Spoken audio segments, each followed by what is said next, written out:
happened to my underwear? Oh, I literally have no idea. So sorry, but do we know each other? Yeah, no, I ran you over. Sorry. It's all right. I'm Alma, by the way. Tobias. We're going to make sure you have the time of your life. Hi. Hi.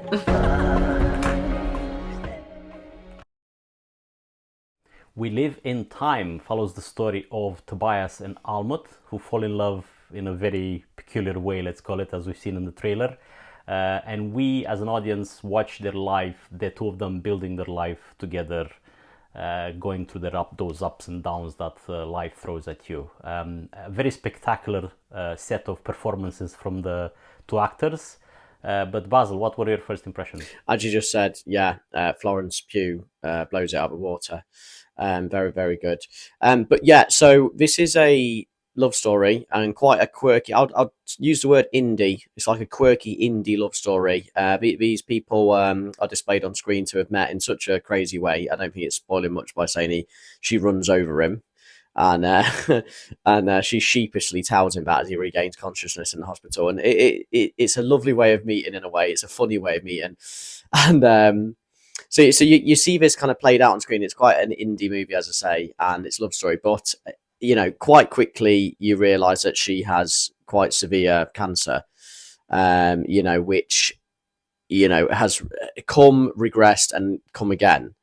And, you know, amongst all this in the middle is she births a child, a little girl as well, as something that early on in the relationship, you know, when they were just dating, that she said she didn't want kids, right? So this film focuses a lot on, I think, relationships, doesn't it, Alex? And also the absolute dread of cancer. Yes, and what that does to you know, this couple's reality, you know, this dream type of a relationship, dreamlike type of relationship, and all of a sudden, you know, reality kicks in. But you know, John Crowley, the director, has also made Brooklyn, which is why I wanted to watch this film, because Brooklyn is with Saoirse Ronan, and that's a very good love story too. And that was nominated for BAFTAs and Oscars a few years ago. So we are in good hands. But I think even better hands is these two actors. Andrew Garfield plays Tobias very well too. And it reminded me, and I wanted to ask you this because it reminded me a lot of A Marriage Story. What do you think about the two actors?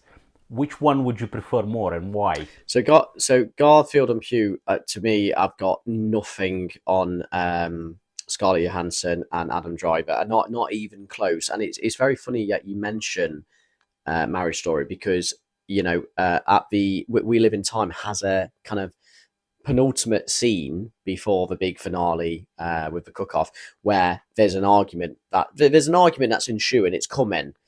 And it reminded me of the very famous story from very famous scene from Marriage Story, where that really blows up when it does blow up, and it's really well done. I wanted a little bit more from We Live in Time in regards to that. I feel like there's a lot of happy-go-lucky scenes. There's a lot of, we're going to pass off tragedy with kind of lightheartedness, humour, and we still love each other. There's almost not enough emotion. And when this scene of him kind of finding out that she's choosing a chefing competition over marriage, essentially, I don't really think there's a lot of bite to that. I do think the scene was good, but there's not a lot of bite to it. And I think that's my issue with this film. I think that the quirkiness of their relationship seeps a bit too much into the absolute tragedy of the situation, to the point where it's almost not taken seriously enough.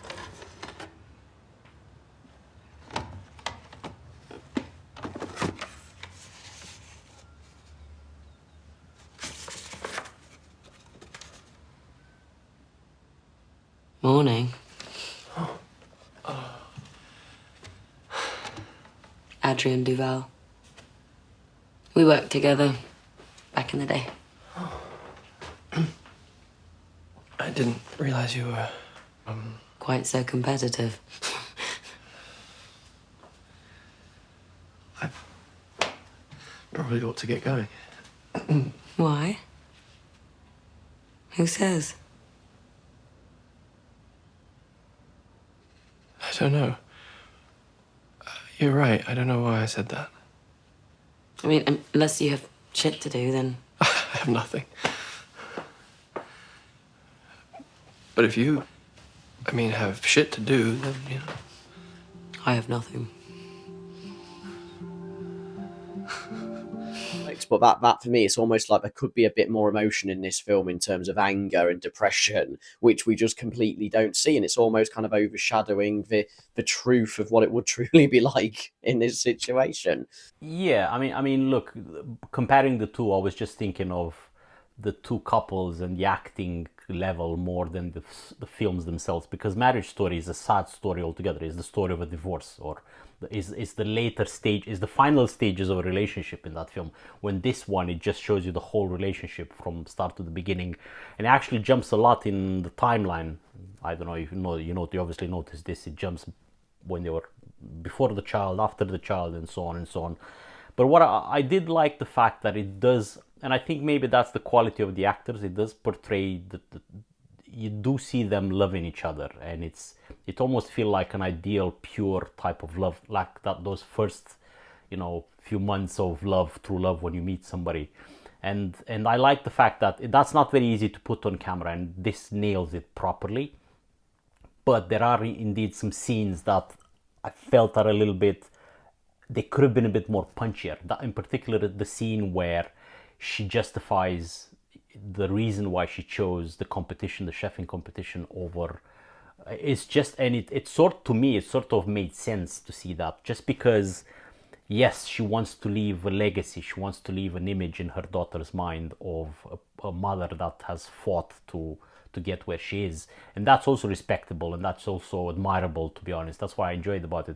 But it felt needed a bit more punchy, and I don't think there's any other moments in the film like that where you could just get out of the actors as much as you can. And maybe it was the dialogue, maybe that was what was missing.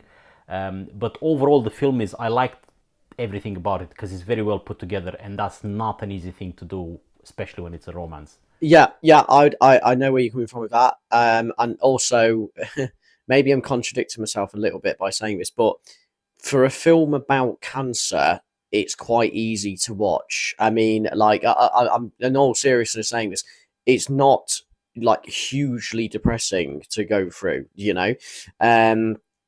and I kind of like that. But yeah, for me, I still think there could have been a bit more emotion, because I didn't want to cry at any point in this film, even though I actually cared for the characters, it didn't bring me to the point where I had tears in my eyes, which I think it could have done. And I think that's what you're saying as well. I'm just reiterating your point, but I think it could have done. But yeah, good acting. You got two very good actors here that they done a sterling job, but maybe weren't given the script or the scenes to really pout out their acting prowess.